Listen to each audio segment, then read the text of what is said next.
The letter she was never meant to read.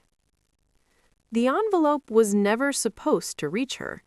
It was thin, cream-colored, with her name written in careful handwriting she hadn't seen in over 20 years. Maya Thompson. She almost threw it away with the junk mail. Almost. But something about the way her name curved across the paper made her pause.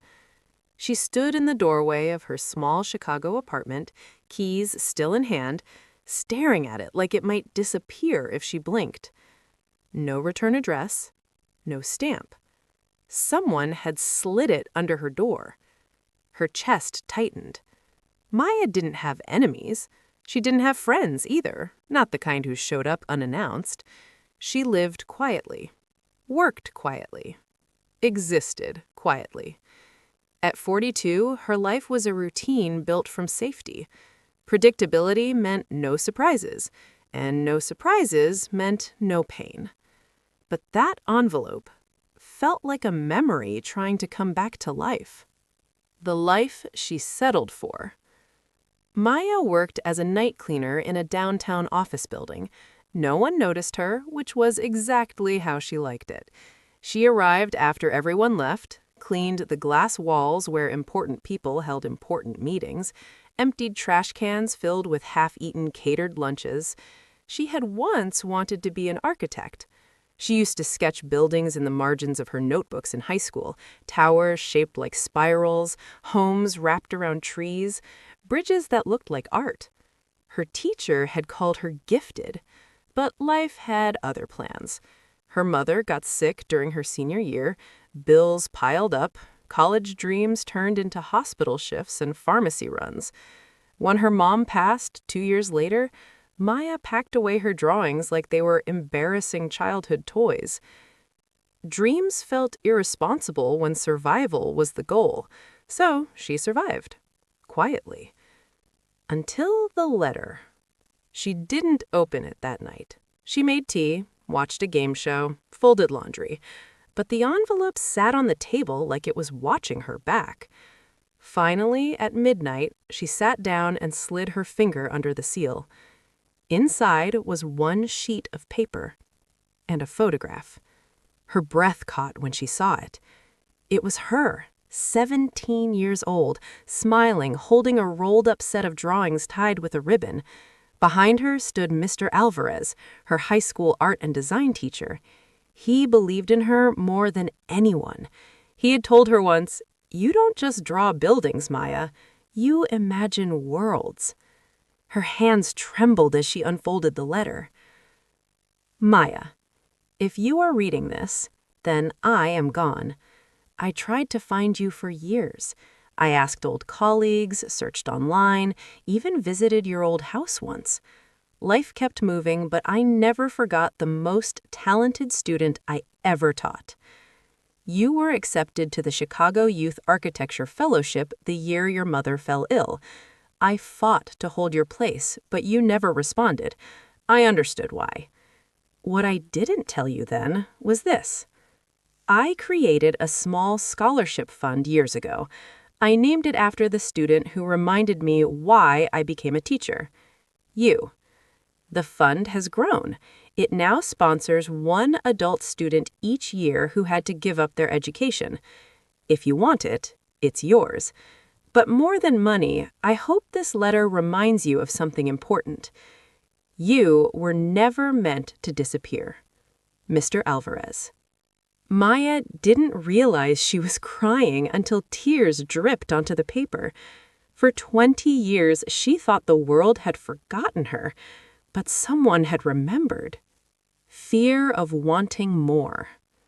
The next morning, she almost convinced herself it was a scam. She almost tore up the letter. But she didn't. Instead, she called the number listed at the bottom.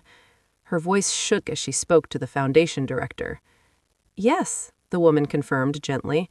The scholarship is real, and Mr. Alvarez spoke about you often. Maya sat on her couch staring at the wall after the call ended.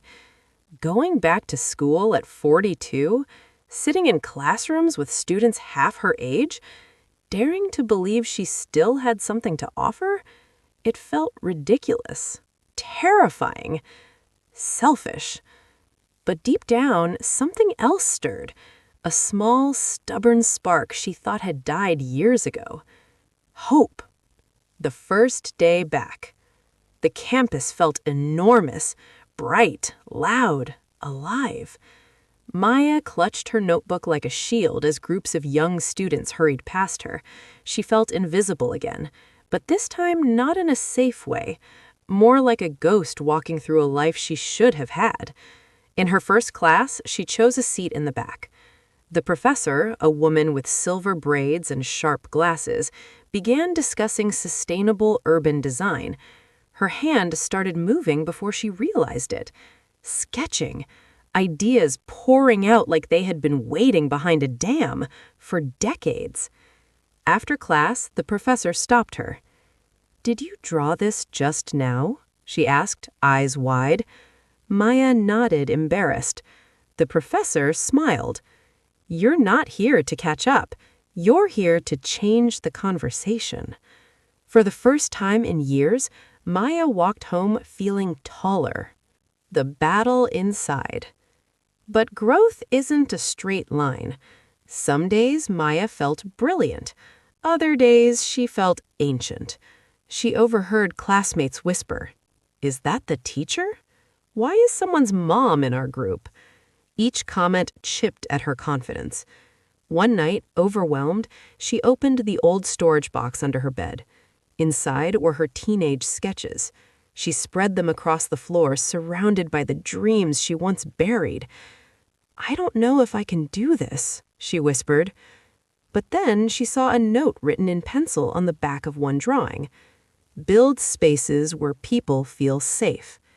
She didn't remember writing it, but it felt like a message from her younger self. And she realized something. She wasn't chasing a lost dream. She was continuing a paused one. The project that changed everything. In her second year, students were assigned a community design project. While others designed luxury apartments and trendy cafes, Maya proposed something different. A housing complex for single mothers rebuilding their lives. Affordable, beautiful, dignified. Homes with shared gardens, play areas, and study spaces. Architecture should restore people, not just impress them, she told the review panel. Her voice didn't shake.